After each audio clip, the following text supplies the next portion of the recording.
Creative Schools. By Ken Robinson, PhD author. Aronica, author. Summary.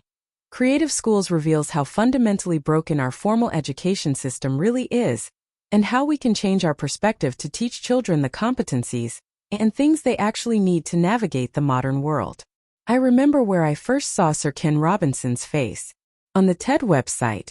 Do Schools Kill Creativity? Is the most popular TED Talk of all time with over 40 million views.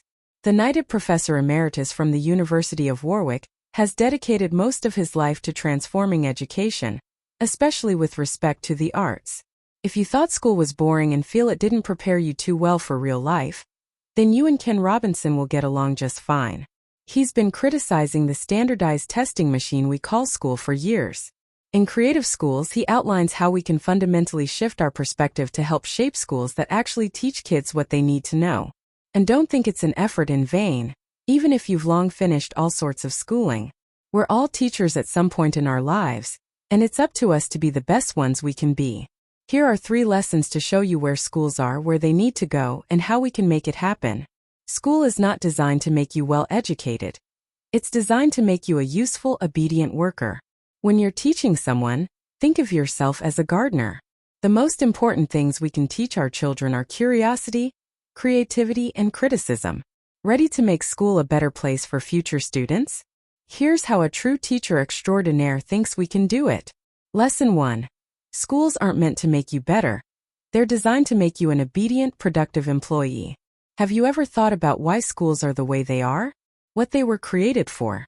When you dig deep into the books of the history of education, what you find isn't all too pretty.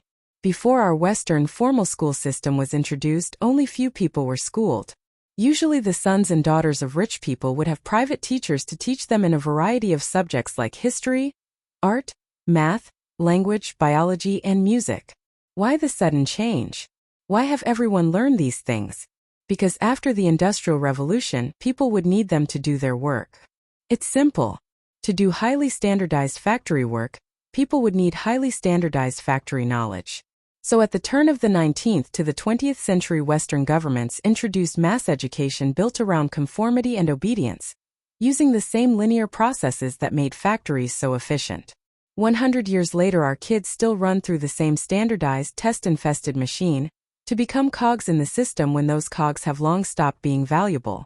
There's a reason Western schools do poorly in PISA studies, not least because PISA is standardized itself, and Finnish schools with only 2 hours worth of lessons a day are at the top of the scoreboard.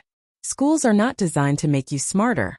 Right now, they're designed to make you a productive employee who doesn't ask too many questions. Lesson 2. Try to think of yourself as a gardener when you want to teach someone something. Can you remember a time when everything was interesting? When you wanted to touch, feel, look at, and explore the whole world? You might not remember it, but there was such a time. It was when you were 4 years old. And then you started going to school. All of a sudden you had to do stuff.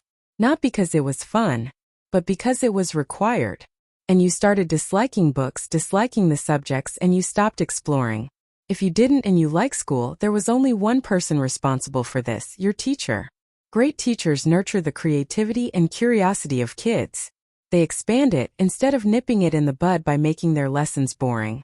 We all teach at times, whether to our friends, family, kids, or actual classrooms. When we do, Ken Robinson suggests we think of ourselves as gardeners. We can't force our plants to grow, but we can feed their natural desire to do so. He says a good teacher will do 4 things. Engage with children on their level to spark their curiosity. For example, relating math exercises to baseball, history to the local city, and music to the genres the kids listen to. Show his or her expectations to be a mentor to aspire to. Use different means of teaching for different students.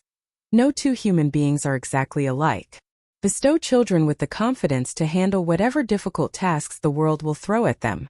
We're all teachers. Make sure you make whatever you teach worthwhile. Lesson 3. What our kids really need to develop are curiosity, creativity, and criticism. In today's world, kids don't need to remember facts or hard skills. They'll learn most of those during their careers. Anything beyond basic math and language understanding is rarely needed in real life. Instead of skills, Ken Robinson argues we should teach our children competencies. What would you want your kid to learn? a few useless subjects, or the attitudes that help it navigate life. The world is changing fast, and there's no way to predict what subjects will be useful tomorrow. Some things, however, are timeless. Like these three: curiosity, the constant drive to pay attention to the world and ask questions about it; creativity, the ability to come up with new ideas to solve complex, interesting problems and implement them; criticism, the courage to question even the answers to their own questions, filter out facts from opinions and distinguish the signal from the noise. If we do nothing to be good parents, but instill in our kids these traits, I'd say we'll have done a decent job. I'm sure Ken Robinson would agree. How about you?